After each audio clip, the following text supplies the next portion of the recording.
Hello and welcome to HyzerMedia's course breakdown for Tyler State Park. I'm Dave Oster, and today we'll be looking at the east side of Tyler State Park, otherwise known as holes 1 through 18. Tyler State Park has a few different layouts in terms of pin positions and tees. Today we're looking at all long tees to mostly C positions. As we get started here on hole 1 is a par 4 at 512 feet. You have a fairly tight fairway off the tee.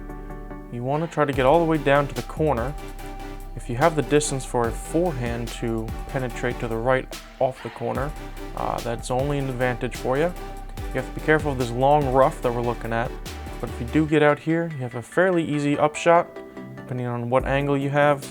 Pretty straight backhand or forehand. The challenge for your second shot is the downhill slope with an OB road behind it. If you get the right speed, you can park it for your birdie. Hole 2 from the longest tee is 224 feet and a par 3. Very tight gap if you go up the middle. There's also a sneaky right side and a left side gap. No matter which way you take, you're just trying to avoid all these log piles to find this fairly open green and get your birdie putt. Hole 3 is a par 5 at 848 feet. You have a pretty straightforward shot off the tee, just trying to get as much distance as you can, maybe up to this corner. As we can see, we are not using the drone for this course preview, but actually using a handheld gimbal. That is because Tyler State Park is a state park and drones are not allowed. We had to go through a bit of a process to figure out how to accomplish this for you guys. We have a video over on our Patreon coming up. If you'd like to check that out and support HyzerMedia, starting for as little as $2 a month, you can head over to patreon.com/HyzerMedia. That link will be in the description. For this hole, once you get your first shot all the way up to this corner, you have either a forehand or a backhand turnover to try to get some more distance off of this hole, landing somewhere up around here. Then you have a few real small trees around the green and a couple of lines of logs guarding the green that you really need to get through and over to be able to get your birdie. Hole 4 is a par 4 at 360 feet to the B position. The fairway slants from left to right pretty much the whole way down to the river below. Your first shot wants to get around this corner as far as you can. Then your second shot, you need to get across this bit of a valley and land on a very treacherous green, notorious for rollaways. Regardless of your score, if you can avoid falling down this hill anywhere on this hole, you can consider it a success. Hole 5 is a par 4 at 422 feet. Dead straight off the tee, you want to get as much distance as you can, landing up right around here. In your second shot, you have to find a gap to get your way up to the pin. A lot of small trees and fallen logs, as you'll see on many holes here at Tyler State Park. But if you're able to maneuver through them, you'll find your way up to the green for a chance at your birdie 3. Hole 6 is a par 4 at 400 feet. Off the tee, you want to throw a straight shot that finishes left to start pushing around this corner. There is a mando tree that prevents you from cutting it too tight, but you want to land past these steps. The further around this bend that your first shot lands, the easier your approach shot will be. Short first shots will leave you a long hyzer around this corner to reach the pin. More distance can give you a straighter shot up the hill towards this dead tree, giving you an easier shot at your birdie 3. Hole 7 is a par 3 at 283 feet. This is one of the straightest shots you need, but a right-hand backhand brings in the risk of skipping left and down the hill. If you do manage to stay straight all the way down this fairway, there's many trees and roots to contend with, as well as an even steeper slope down to the main river that this course follows. Hole 8 is a par 4 at 505 feet and requires a very specific line to hit. A late flipping backhand will get you all the way down here and preferably through this gap, then fading back left to get you as far down this hill as possible. This leaves you a very narrow 200 to 250 foot shot to the green. There's also a backdoor fairway to the left. It's a much longer route, but if you find yourself over there, it's pretty much the only way to go. Along with an elevated basket on top of this rock pile and a raging river just behind the green, this makes for a very challenging hole. Hole 9 is a par 5 and measures at 518 feet.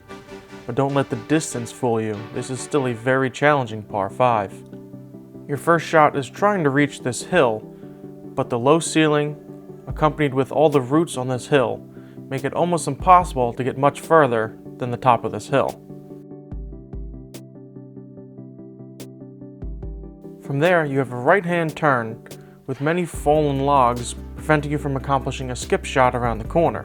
Trying to get all the way around this corner and down the hill is your goal, but to add to the difficulty, there's an out-of-bounds creek at the bottom. What you have to decide is will you lay up and cross this creek in 2 shots, or try to push this creek and give yourself a putt for your birdie. Hole 10 is a par 3 at 144 feet. Very short hole, but you have 3 gaps that you have to choose from. A left forehand line, a backhand hyzer line, or a dead straight line to go right towards the basket. Don't let the distance fool you, this is a difficult hole. Hole 11 is a par 4 at 574 feet.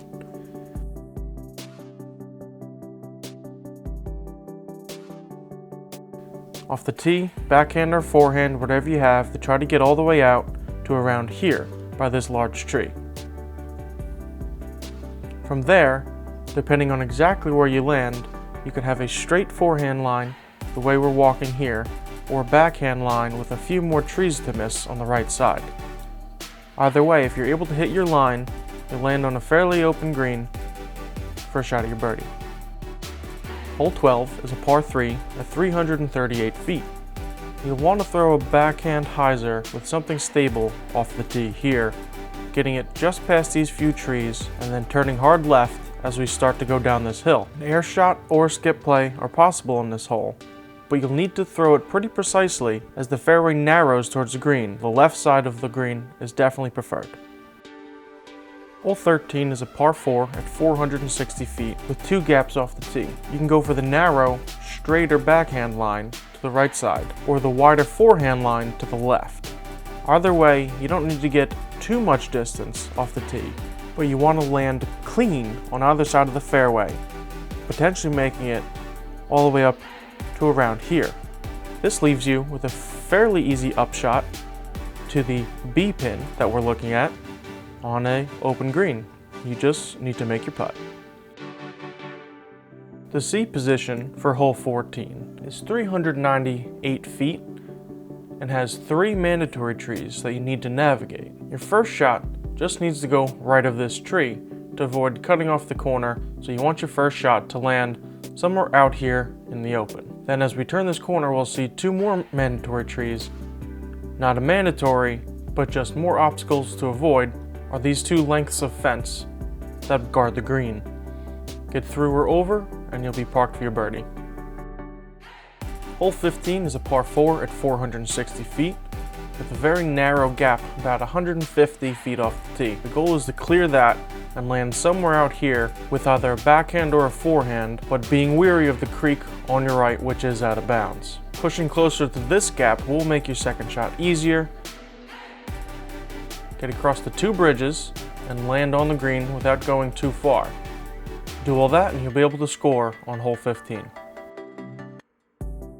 There are a few open holes on this course, as we see on hole 16. It's par 4, 635 feet, out of bounds rough on the right, and this tree further up in the fairway make the backhand hyzer play a good choice. Distance is your friend, but getting left is even more important, because your second shot you'll be looking at either a forehand or a backhand turnover, try to get into the green for this hole. With quite a few trees around the green, you'll want to land on the short side of the green, or else risk a very obstructed putt. Hole 17 is a par 4 at 600 feet. Another very open tee shot, but you want to land in a specific spot to set yourself up for your second shot. Right around here will give you a good line to approach the green. The downhill slope and heavily guarded green, with out of bounds behind the basket, makes this a very difficult second shot to be able to give yourself a chance for your birdie. And here we are at hole 18, the last hole of the east side of Tyler State Park, but only halfway through the entire course. It's a par 4 at 320 feet, very uphill with lots of trees and lots of roots. There is a mandatory on the left keeping you from going straight up towards the basket. A very tight gap off the tee and a bit of a hyzer to try to get up to around here. From there, the hill only gets steeper as you approach this built-up green with a rock wall that you need to clear, otherwise risking a rollaway back down the hill. If you do manage to get over it, you'll be parked for a birdie to finish off the first half of this Tyler State Park course. And there you have it, the first 18 holes at Tyler State Park and the end of the east side. If you enjoyed this video, please give us a like, and if you haven't already, subscribe to our channel. We also recently launched our Patreon. If you'd like to support us, we have tiers starting as low as $2 that offer exclusive content, disc giveaways, and many more exciting benefits. Otherwise, we're heading to hole 19. We'll see you on the next hole.